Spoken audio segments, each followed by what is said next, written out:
എല്ലാവർക്കും നമ്മുടെ പുതിയ വീഡിയോയിലേക്ക് സ്വാഗതം. ഇന്നത്തെ നമ്മുടെ റെസിപ്പിയെ ഈവനിങ് ചായക്കൊപ്പം സ്നാക്സ് ആയിട്ടോ അല്ലെങ്കിൽ രാത്രിയിലേക്ക് ഡിന്നറിനൊക്കെ ആണെങ്കിലും റെഡിയാക്കിയിട്ട് എടുക്കാൻ പറ്റിയ നല്ല ടേസ്റ്റി ആയിട്ടുള്ളൊരു പലഹാരമാണ് കേട്ടോ. ഉള്ളിൽ നല്ല ടേസ്റ്റി ആയിട്ടുള്ളൊരു ഫില്ലിങ്ങും അതുപോലെ തന്നെ പുറമെ നല്ല സോഫ്റ്റ് ആയിട്ടുള്ളൊരു അടിപൊളി സ്നാക്സിന്റെ റെസിപ്പിയാണ് കേട്ടോ. അപ്പം നമുക്ക് ഇതെങ്ങനെയാണ് തയ്യാറാക്കുന്നതെന്ന് ഒന്ന് കണ്ടു നോക്കാം. ഈ ഒരു വീഡിയോ കണ്ടുകൊണ്ടിരിക്കുന്ന സമയത്ത് നിങ്ങൾക്ക് ഇഷ്ടപ്പെടുവാണെങ്കിൽ മറക്കാതെ തന്നെ ഒരു ലൈക്ക് ബട്ടണും കൂടെ ഒന്ന് ക്ലിക്ക് ചെയ്യണേ. ചാനലൊന്ന് സബ്സ്ക്രൈബ് ചെയ്ത് സപ്പോർട്ടും കൂടി ചെയ്യുക.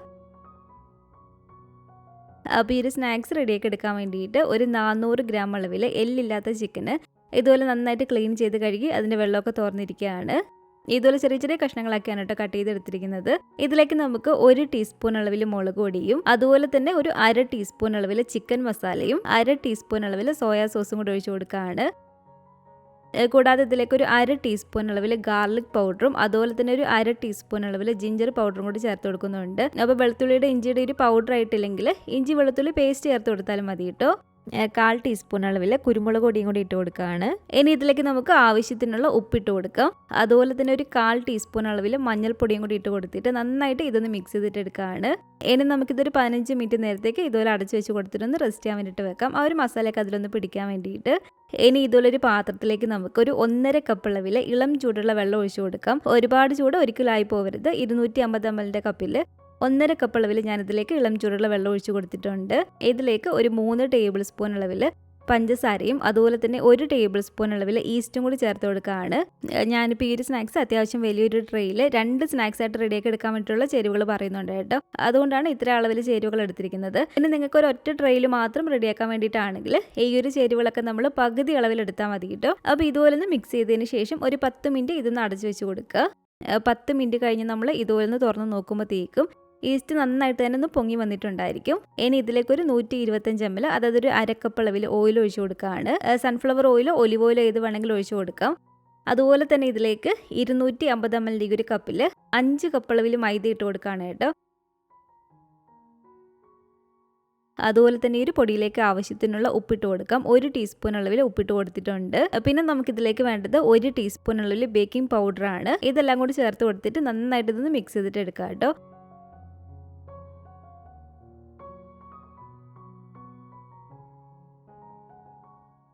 നല്ല പോലെ തന്നെ ഈ ഒരു പാകത്തിന് ഞാനൊന്ന് കുഴച്ചെടുത്തിട്ടുണ്ട്. ഇതുപോലെ ഒന്ന് കുഴച്ചെടുത്തതിന് ശേഷം വീണ്ടും ഒരു 10 മിനിറ്റോളം തന്നെ നന്നായിട്ട് ഈ ഒരു മാവൊന്ന് കുഴച്ചിട്ടെടുക്കണം, നല്ല സോഫ്റ്റ് ആയിട്ട് കിട്ടാൻ വേണ്ടിയിട്ട്. അപ്പോൾ വീണ്ടും ഒരു 10 മിനിറ്റോളം കുഴച്ച് ഇത് കണ്ടില്ല, ഈ ഒരു മാവ് നല്ല സോഫ്റ്റ് ആക്കി ഒന്ന് എടുത്തിട്ടുണ്ട്. ഇതിന് നമുക്കൊരു പാത്രത്തിലേക്ക് വെച്ച് കൊടുത്തിട്ട് അതിൻ്റെ മുകളിലേക്ക് ഇതുപോലെ കുറച്ച് ഓയിൽ നമുക്കൊന്ന് സ്പ്രെഡ് ചെയ്ത് കൊടുക്കാം. ആ ഒരു മാവിരുന്നങ്ങ് ഉണങ്ങി പോകാതിരിക്കാൻ വേണ്ടിയിട്ടാണ്. അതിനുശേഷം ഇതുപോലെ കവർ ചെയ്തിട്ട് ഈ ഒരു മാവ് നല്ല ഡബിൾ സൈസായിട്ട് കിട്ടുന്ന വരെ നമുക്കൊന്ന് റെസ്റ്റ് ചെയ്യാൻ വേണ്ടിയിട്ട് വെക്കാം. അത്യാവശ്യം ഒരു ചൂടുള്ള സ്ഥലങ്ങളാണെങ്കിൽ ഒരു 1.5 മണിക്കൂർ കൊണ്ട് നന്നായിട്ട് പൊങ്ങിക്കിട്ടും. അത്യാവശ്യം ഒരു തണുപ്പുള്ള സ്ഥലങ്ങളാണെങ്കിൽ ഒരു 2 മണിക്കൂറോളം എടുക്കട്ടെ ഈ ഒരു മാവൊന്ന് പൊങ്ങിക്കിട്ടാൻ വേണ്ടിയിട്ട്. അപ്പോൾ മാവ് നല്ല ഡബിളായി പൊങ്ങി വരുന്ന വരെ നമുക്കൊന്ന് റെസ്റ്റ് ചെയ്യാൻ വേണ്ടിയിട്ട് വെക്കാം. ഇനി ഇതുപോലൊരു പാനിലേക്ക് ഇതുപോലെ കുറച്ച് ഓയിൽ ഒഴിച്ച് കൊടുത്തിട്ടുണ്ട്. ഒരുപാട് ഓയിലൊന്നും ഒഴിച്ച് കൊടുക്കേണ്ട, നമുക്കൊരു ചിക്കൻ ഒന്ന് ഫ്രൈ ചെയ്തിട്ട് എടുക്കാനാണ്. ഇതുപോലെ കുറച്ച് ഓയിൽ ഒഴിച്ച് കൊടുത്തിട്ട് ഈ ഒരു ചിക്കൻ ഫുള്ള് നമുക്ക് ഇതിലേക്ക് ഇട്ട് കൊടുക്കാം. എന്നിട്ട് നന്നായിട്ട് ഇതിലൊന്ന് നിരത്തി ഇട്ട് കൊടുക്കുക. അല്ലാതെ ഒരുപാട് ഓയിൽ ഒഴിച്ച് കൊടുത്ത് നമ്മൾ മുക്കി ഫ്രൈ ചെയ്തിട്ട് എടുക്കേണ്ട ആവശ്യമില്ല. ഇതുപോലെ ചെറിയ ചെറിയ കഷ്ണങ്ങളായതുകൊണ്ട് ഈ ഒരു രീതിക്ക് നമുക്ക് നന്നായിട്ട് തന്നെ ഫ്രൈ ചെയ്തിട്ട് എടുക്കാൻ പറ്റും. അപ്പോൾ ഇതുപോലെ നന്നായിട്ട് ഇളക്കി കൊടുത്ത് 2 സൈഡ് നന്നായിട്ടൊന്ന് മുരിഞ്ഞ് വരുമ്പോഴത്തേക്കും ഇതുപോലെ നമുക്ക് പാനിൽ നിന്ന് എടുക്കാവുന്നതാണ്. ചിക്കൻ നന്നായിട്ട് തന്നെ വേഗണം കേട്ടോ. അപ്പോൾ ചിക്കൻ നന്നായിട്ട് വെന്ത് ഇതുപോലെ മുരിഞ്ഞ് വന്നിട്ടുണ്ട്. ഇത് പാനിൽ നിന്ന് എടുത്ത് മാറ്റാണ്. ഇനി ഈ ഒരു ഓയിലേക്ക് തന്നെ ഒരു 3 വലിയ സവാള ഇതുപോലെ തിരിച്ചെറിയതാക്കി കട്ട് ചെയ്തതാണ്, അത് നമുക്ക് ഇട്ട് കൊടുക്കാം. 1 ടേബിൾ സ്പൂൺ അളവിൽ വെളുത്തുള്ളി തിരിച്ചെറിയതാക്കി കട്ട് ചെയ്തതും ഒരു 3 പച്ചമുളകാണിത്, ആ ഒരു പച്ചമുളകും കൂടെ കട്ട് ചെയ്തത് ഇട്ട് കൊടുക്കുകയാണ്. 1 ടേബിൾ സ്പൂൺ അളവിൽ ഇഞ്ചി തിരിച്ചെറിയതാക്കി കട്ട് ചെയ്തതും കൂടി ഇട്ട് കൊടുത്തിട്ട് നന്നായിട്ട് നമുക്കിതൊന്ന് വഴറ്റിയിട്ടെടുക്കാം. സവാള പെട്ടെന്നൊന്ന് വഴണ്ടി കിട്ടാൻ വേണ്ടിയിട്ട് കുറച്ച് ഉപ്പും കൂടി നമുക്കിതിലേക്ക് ഇട്ട് കൊടുക്കാം. അപ്പോൾ ഇതുണ്ടല്ലോ, ഇതുപോലെ നന്നായിട്ട് ഇളക്കി കൊടുത്ത് ഇതുപോലെ ഞാനൊന്ന് വഴറ്റിയെടുത്തിട്ടുണ്ട്. ഇനി നമുക്കിതിലേക്ക് ആവശ്യത്തിനുള്ള പൊടികൾ ഇട്ട് കൊടുക്കാം. 1 ടീസ്പൂൺ അളവിൽ കാശ്മീരി മുളക് പൊടിയും 1 ടീസ്പൂൺ അളവിൽ ചിക്കൻ മസാലയും കൂടി ചേർത്ത് കൊടുക്കുകയാണ്. അതുപോലെ തന്നെ ഒരു 1/2 ടീസ്പൂൺ അളവിൽ ചെറിയ ജീരകം പൊടിച്ചതും 1/2 ടീസ്പൂൺ അളവിൽ പെരിഞ്ജീരകത്തിൻ്റെ പൊടിയും കൂടി ഇട്ട് കൊടുക്കുകയാണ്. 1 ടീസ്പൂൺ അളവിൽ മല്ലിപ്പൊടിയും 1/4 ടീസ്പൂൺ അളവിൽ മഞ്ഞൾപ്പൊടിയും കൂടി ചേർത്ത് കൊടുത്തിട്ട് നന്നായിട്ട് ഇതൊന്ന് മിക്സ് ചെയ്തിട്ട് എടുക്കുക. ഇതുപോലെ നന്നായിട്ട് മിക്സ് ചെയ്ത് പൊടികളുടെ ഒരു പച്ച ചെവിയെന്ന് മാറി വന്നതിന് ശേഷം ഇനി ഇതിലേക്ക് വേണ്ടത് ഒരു 3/4 ടീസ്പൂൺ അളവിൽ സോയാ സോസ് ആണ്. അതുപോലെ തന്നെ 1 ടേബിൾ സ്പൂൺ അളവിൽ ടൊമാറ്റോ കച്ചപ്പും കൂടി ചേർത്ത് കൊടുത്തിട്ട് നന്നായിട്ട് ഇതൊന്ന് ഇളക്കിയിട്ടെടുക്കുക. ഈ ഒരു സമയത്ത് ഇനി നമുക്കിതിലേക്ക് ചേർത്ത് കൊടുക്കേണ്ടത് ഒരു 2 ചെറിയ ക്യാപ്സിക്കം ഇതുപോലെ തീരെ ചെറിയതാക്കി ഒന്ന് കട്ട് ചെയ്തിട്ട് എടുത്തിരിക്കുന്നതാണ്. അപ്പോൾ അതും കൂടി ഇട്ട് കൊടുത്തിട്ടുണ്ട്. ഒരു മീഡിയം സൈസ് തക്കാളി അതിൻ്റെ ഒരു വെള്ളവും കുരുവും എല്ലാം കളഞ്ഞതിന് ശേഷം ഇതിലൊന്ന് കട്ട് ചെയ്തെടുത്താണ് കേട്ടോ. അതും കൂടി ഇട്ട് കൊടുത്തതിന് ശേഷം ഇനി നമുക്കിത് നന്നായിട്ടൊന്ന് ഇളക്കിയിട്ടെടുക്കാം. നമ്മൾ ഫ്രൈ ചെയ്ത് വെച്ചിരിക്കുന്ന ഒരു ചിക്കൻ കഷ്ണങ്ങളും കൂടെ ഇതിലേക്ക് ഞാൻ മുഴുവൻ ഇട്ട് കൊടുത്തിട്ടുണ്ട്. ഇതുപോലെ നന്നായിട്ട് ഇളക്കിയെടുത്തതിന് ശേഷം ഇത് മൂടി വെച്ച് അടച്ചു വെച്ച് കൊടുത്തിട്ട് ആ ഒരു ക്യാപ്സിക്കൊക്കെ നമ്മൾ ജസ്റ്റ് ഒന്ന് വേവിച്ചിട്ട് എടുക്കാം കേട്ടോ. ഒരുപാട് വെന്തങ്ങ് അലിഞ്ഞു പോകരുത്. ചെറിയതായിട്ട് കഴിക്കാൻ കിട്ടുന്ന ഒരു പാകത്തിന് തന്നെ നമ്മളൊന്ന് കുക്ക് ചെയ്തിട്ട് എടുത്താൽ മതി. അപ്പോൾ ഇതുപോലെ അടച്ചു വെച്ച് കൊടുത്തിട്ട് നമുക്കിതൊന്ന് വേവിച്ചിട്ടെടുക്കാം. ഒരു 2-3 മിനിറ്റിന് ശേഷം ഇതുപോലെ തുറന്നിട്ട് ഇതിൻ്റെ ഒരു ടേസ്റ്റ് ഒന്ന് നോക്കാം കേട്ടോ. ഇതിലിപ്പോൾ കുറച്ചൊരു എരിവിൻ്റെ ഒരു കുറവുണ്ട്. അതുകൊണ്ട് ഒരു 3/4 ടീസ്പൂൺ അളവിൽ കുരുമുളക് പൊടി ഇതിലേക്ക് ഇട്ട് കൊടുക്കുകയാണ്. അതുപോലെ തന്നെ കുറച്ചൊരു സോയാ സോസിൻ്റെ കുറവും കൂടി വന്നിട്ടുണ്ട്. ഒരു 1/4 ടീസ്പൂൺ അളവിൽ സോയാ സോസും കൂടി ഒഴിച്ച് കൊടുത്തിട്ട് നന്നായിട്ട് നമുക്കിതൊന്ന് ഇളക്കിയിട്ടെടുക്കാം. വീണ്ടും ഇതുപോലെ അടച്ചു വെച്ച് കൊടുത്തിട്ട് ഒരു 3-4 മിനിറ്റും കൂടി മാത്രം ഇതൊന്ന് കുക്ക് ചെയ്തിട്ട് എടുക്കുക. അപ്പോൾ ഇതുണ്ടല്ലോ വീണ്ടും ഒരു 3-4 മിനിറ്റോളം കുക്ക് ചെയ്തതിന് ശേഷം നന്നായിട്ട് നമുക്കിതൊന്ന് ഇളക്കിയിട്ടെടുക്കാം. ഇനി ഇതിലേക്ക് ഞാൻ 1 ടേബിൾ സ്പൂൺ അളവിൽ മല്ലിയിലയും കൂടി ഇട്ട് കൊടുക്കുകയാണ്. അതുപോലെ തന്നെ ഈ ഒരു ടേസ്റ്റൊക്കെ ഒന്ന് ബാലൻസ് ചെയ്യാൻ വേണ്ടിയിട്ട് വളരെ കുറച്ച് മാത്രം ഇതുപോലെ നാരങ്ങ നീര് നമുക്ക് ഒഴിച്ചു കൊടുക്കാം കേട്ടോ. നാരങ്ങ നീര് കൂടി പോകരുത്. ആദ്യം കുറച്ച് ഇതുപോലെ ഒഴിച്ചു കൊടുത്തിട്ടൊന്ന് നോക്കുക. എന്നിട്ട് വീണ്ടും വേണമെന്നുണ്ടെങ്കിൽ മാത്രം ഒഴിച്ചു കൊടുത്താൽ മതി. അപ്പോൾ നാരങ്ങ നീരും കൂടെ ഒഴിച്ചു കൊടുത്തിട്ട് നന്നായിട്ട് ഇതൊന്ന് ഇളക്കിയെടുത്തിട്ടുണ്ട്. ഉപ്പ് നോക്കിയിട്ട് ആവശ്യത്തിനുള്ള ഉപ്പും കൂടി നമുക്കിതിലേക്ക് ഇട്ട് കൊടുക്കാം. അപ്പോൾ നമ്മുടെ ഈ ഒരു ഫില്ലിംഗ് ഇവിടെ റെഡി ആയിട്ടുണ്ട് കേട്ടോ. നമുക്ക് ഫ്ലെയിം അങ്ങ് ഓഫ് ചെയ്ത് കൊടുത്തേക്കാം. ഇതിപ്പോൾ കണ്ടില്ലേ, ഈ ഒരു മാവ് എനിക്കിവിടെ നല്ല ഡബിൾ സൈസായിട്ട് തന്നെ കിട്ടിയിട്ടുണ്ട്. ഇനി ഇതൊരു കൗണ്ടർ ടോപ്പിലേക്ക് വരെ ഇട്ട് കൊടുത്തിട്ട് ഇതുപോലെ നമുക്ക് 4ആയിട്ടൊന്ന് കട്ട് ചെയ്തിട്ട് എടുക്കാം.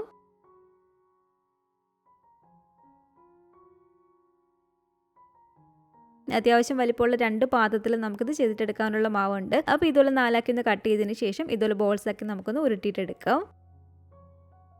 നമ്മൾ ആദ്യം ഇതുപോലെ ഒരെണ്ണം പരത്തുന്ന സമയത്ത് ബാക്കി 3 നമുക്ക് ഇതുപോലെ ഈ ഒരു പാത്രത്തിലേക്ക് തന്നെ വെച്ച് കൊടുത്തൊന്ന് അടച്ചു വെച്ച് കൊടുക്കണം കേട്ടോ. അല്ലെങ്കിൽ ആ ഒരു മാവിരുന്നങ്ങ് ഉണങ്ങി പോവും. ഇനി ഒരു കൗണ്ടർ ടോപ്പിലേക്കോ ചപ്പാത്തി പലകിലേക്കോ വെല്ലം ഇതുപോലെ കുറച്ച് പൊടി നമ്മളൊന്ന് തൂക്കി കൊടുക്കുക. എന്നിട്ട് വേണം നമ്മൾ ഈ ഒരു മാവൊന്ന് പരത്തിയിട്ടെടുക്കാൻ വേണ്ടിയിട്ട്. അല്ലെങ്കിൽ അതിൽ ഒട്ടിപ്പിടിക്കുന്നതായിരിക്കും. ഈ ഒരു മാവിൻ്റെ മുകളിലേക്കും ആവശ്യത്തിനനുസരിച്ച് ഇതുപോലെ കുറച്ച് പൊടി ഇട്ട് കൊടുക്കാനാണ് കേട്ടോ. എന്നിട്ട് നമ്മളെടുക്കുന്ന പാത്രം ഏത് ഷേപ്പാണോ ആ ഒരു ഷേപ്പിൽ വേണം നമ്മളിത് പരത്തിയിട്ടെടുക്കാൻ വേണ്ടിയിട്ട്. അപ്പോൾ ഏകദേശം ഒരു റെക്റ്റാങ്കിൾ ഷേപ്പിൽ ഞാനിതൊന്ന് പരത്തിയിട്ടെടുക്കുകയാണ്. ഇത് നമ്മൾ പരത്തിയെടുക്കുന്ന സമയത്ത് തീരെ അങ്ങ് കനം കുറഞ്ഞ് പോകരുത് കേട്ടോ. ചെറിയൊരു കട്ടി ഉണ്ടായിരിക്കണം നമ്മളിത് പരത്തിയെടുക്കുന്ന സമയത്ത്. അപ്പോൾ ഇതുപോലെ ഒന്ന് പരത്തിയെടുത്തതിന് ശേഷം ഏത് പാത്രത്തിലാണ് നമ്മളിത് ബേക്ക് ചെയ്യുന്നത് ആ ഒരു പാത്രത്തിലേക്ക് ഇതുപോലെ കുറച്ച് ഓയിൽ നമുക്കൊന്ന് സ്പ്രെഡ് ചെയ്ത് കൊടുക്കാം.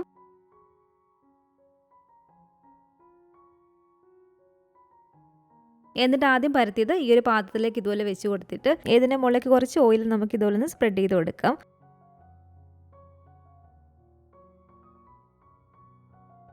അതുപോലെ തന്നെ ഇതുപോലെ ഒരു ഫോർക്ക് വെച്ചിട്ട് അവിടെ ഇവിടെ ആയിട്ട് നമുക്ക് ചെറിയ ചെറിയ ഹോൾസ് ഇട്ട് കൊടുക്കാം. ഇത് ഒരുപാടങ്ങ് പൊങ്ങി വരാതിരിക്കാൻ വേണ്ടിയിട്ടാണ്.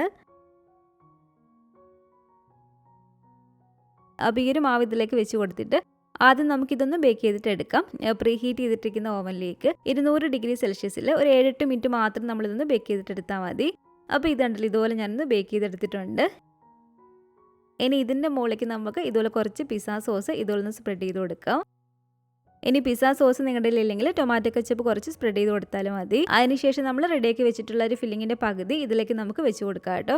പകുതി നമുക്കൊരു രണ്ടാമത്തെ സ്നാക്സ് റെഡിയാക്കുന്ന ഒരു സമയത്ത് അതിലേക്ക് വെച്ച് കൊടുക്കാൻ ആവശ്യമാണ്. അപ്പോൾ പകുതി ഇതിലേക്ക് ഇപ്പോൾ വെച്ച് കൊടുക്കുക. അപ്പോൾ ഒരു പകുതി ഒരു ഫില്ലിങ് ഇതിലേക്ക് ഫുള്ളായിട്ട് തന്നെ നിരത്തി വെച്ച് കൊടുത്തിട്ടുണ്ട്. ഇനി വീണ്ടും ഒരു മാവ് എടുത്തിട്ട് ഇതുപോലെ തന്നെ നമുക്കൊന്ന് പരത്തിയിട്ടെടുക്കാം. കുറച്ച് പൊടി ഇതിലൊന്ന് തൂക്കി കൊടുക്കുക. ആ ഒരു മാവിൻ്റെ മുകളിലേക്ക് കുറച്ച് പൊടി തൂക്കിയിട്ട് ഏകദേശം ഒരു റെക്റ്റാങ്കിൾ ഷേപ്പിൽ നമ്മളൊന്ന് പരത്തിയിട്ടെടുക്കുക.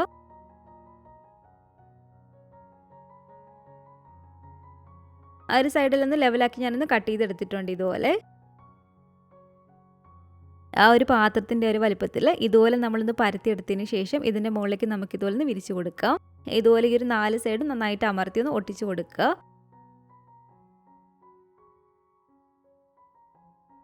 ഇനി ഇതിൻ്റെ മുകളിലേക്ക് നമുക്ക് ഓയിൽ വേണമെങ്കിൽ സ്പ്രെഡ് ചെയ്ത് കൊടുക്കാം. അതുപോലെ തന്നെ മുട്ടയോ പാലോ വേണമെങ്കിൽ സ്പ്രെഡ് ചെയ്ത് കൊടുക്കാം കേട്ടോ. ഞാനിപ്പോൾ ഇതിൻ്റെ മുകളിലേക്ക് കുറച്ച് ഓയിലാണ് ഇതുപോലെ സ്പ്രെഡ് ചെയ്ത് കൊടുത്തിരിക്കുന്നത്.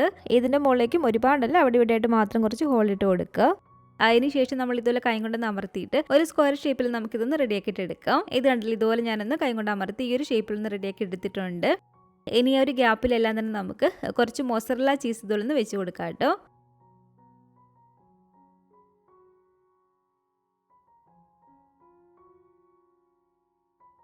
അപ്പോൾ ഇതുപോലെ ഒരു ഗ്യാപ്പിലെല്ലാം തന്നെ ഞാൻ ഒരു മൊസറല്ല ചീസ് ഒന്ന് വെച്ച് കൊടുത്തിട്ടുണ്ട്. ഇനി ഇതിൻ്റെ മുകളിലേക്ക് കാണുമ്പോൾ ഒരു ഭംഗിക്ക് വേണ്ടിയിട്ട് മല്ലിയില തിരി ചെറുതാക്കി കട്ട് ചെയ്തിട്ടിട്ട് കൊടുക്കുമോ, അല്ലെങ്കിൽ ഇതുപോലെ പാഴ്സലി ലീവ്സോ വെച്ച് കൊടുക്കാവുന്നതാണ്. ഇനി ഇതിൻ്റെ മുകളിലേക്ക് കുറച്ച് വെളുത്ത എള്ളോ അല്ലെങ്കിൽ ഇതുപോലെ കുറച്ച് കറുത്ത എള്ളോ നമുക്കൊന്ന് സ്പ്രെഡ് ചെയ്തിട്ട് കൊടുക്കാവുന്നതാണ്. അതുപോലെ തന്നെ ഒറിഗാനോ ഉണ്ടെങ്കിൽ അതും കൂടി ഇതുപോലെ ഒന്ന് സ്പ്രെഡ് ചെയ്തിട്ട് കൊടുക്കാവുന്നതാണ് കേട്ടോ. അപ്പോൾ ഇതിവിടെ റെഡി ആയിട്ടുണ്ട്. ഇനി നമുക്കിതൊന്ന് ബേക്ക് ചെയ്തിട്ട് എടുത്താൽ മാത്രം മതി. മുകളിലത്തെയും താഴത്തെയും കോല് ചൂടാകുന്ന രീതിയിൽ നമ്മൾ ഫംഗ്ഷൻ വെച്ച് കൊടുക്കുക. എന്നിട്ട് 200 ഡിഗ്രി സെൽഷ്യസിൽ ഒരു 20 മിനിറ്റ് ഒക്കെ ആകുമ്പോഴത്തേക്ക് നന്നായിട്ട് തന്നെ നമുക്കിത് ബേക്കാക്കി കിട്ടും കേട്ടോ. പിന്നെ ഒരു കാര്യം എടുത്തു പറയാനുള്ളത്, ഓരോ ഓവൻ്റെ അനുസരിച്ച് ചിലപ്പോൾ ഒരു സമയത്തിൽ വ്യത്യാസം വരും. അപ്പോൾ ഇത് കണ്ടല്ലോ, ഇതിവിടെ നന്നായിട്ട് എനിക്ക് ബേക്കാക്കി കിട്ടിയിട്ടുണ്ട്. നല്ല അടിപൊളിയായിട്ട് തന്നെ റെഡിയായി വന്നിട്ടുണ്ട് കേട്ടോ. ഉള്ളിൽ ഒരു ചിക്കൻ്റെ ഒക്കെ ഒരു ഫില്ലിംഗ് ഉള്ളതുകൊണ്ട് തന്നെ നല്ല അടിപൊളി ടേസ്റ്റാണ് കഴിക്കാൻ വേണ്ടിയിട്ട്. പുറമേ നല്ല സോഫ്റ്റുമാണ്.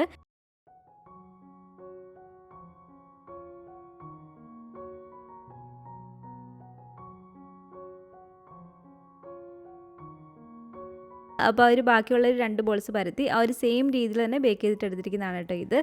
ഇത് നമുക്കൊന്ന് കട്ട് ചെയ്തിട്ട് എടുക്കാം. ഇതുപോലെ ഇത് നമുക്ക് ഓവനിൽ മാത്രമല്ല കേട്ടോ ബേക്ക് ചെയ്തിട്ട് എടുക്കാവുന്നത്. അടി കട്ടിയുള്ള ഒരു നോൺ സ്റ്റിക്കിൻ്റെ അലുമിനിയത്തിൻ്റെ പാത്രത്തിൽ ഒരു സ്റ്റാൻഡ് ഇറക്കി വെച്ച് കൊടുത്തിട്ട് ചെറിയൊരു പാത്രത്തിൽ നമ്മളിത് റെഡിയാക്കിയിട്ട് നമുക്കിത് ഗ്യാസ് അടുപ്പിൽ വെച്ചിട്ട് വേണമെങ്കിൽ ബേക്ക് ചെയ്തിട്ട് എടുക്കാവുന്നതാണ്.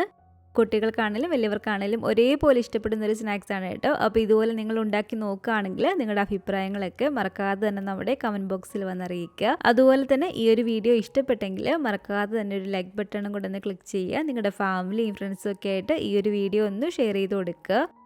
പുതിയതായിട്ട് ഈ ഒരു ചാനൽ ആരെങ്കിലും കാണുന്നുണ്ടെങ്കിലും ഇതുവരെയായിട്ടും ഈ ഒരു ചാനൽ സബ്സ്ക്രൈബ് ചെയ്തിട്ടില്ലെങ്കിലും താഴെ കാണുന്ന ഒരു റെഡ് സബ്സ്ക്രൈബ് ബട്ടണും കൂടെ ഒന്ന് പ്രസ് ചെയ്ത് സപ്പോർട്ട് ചെയ്യണേ. കൂട്ടത്തിൽ കാണുന്ന ബെൽ ഐക്കണും കൂടെ ഒന്ന് ക്ലിക്ക് ചെയ്ത് അതിൽ ഓൾ എന്നൊരു ഓപ്ഷൻ തന്നെ കൊടുക്കുകയാണെങ്കിൽ ഞാൻ പുതിയ റെസിപ്പികളൊക്കെ ഇടുന്ന സമയത്ത് നിങ്ങൾക്ക് അതിൻ്റെ നോട്ടിഫിക്കേഷൻ കിട്ടുന്നതായിരിക്കും. ഇൻഷാ അല്ലാഹ് വീണ്ടും നമുക്കിതുപോലെ നല്ലൊരു റെസിപ്പി ആയിട്ട് കാണാം.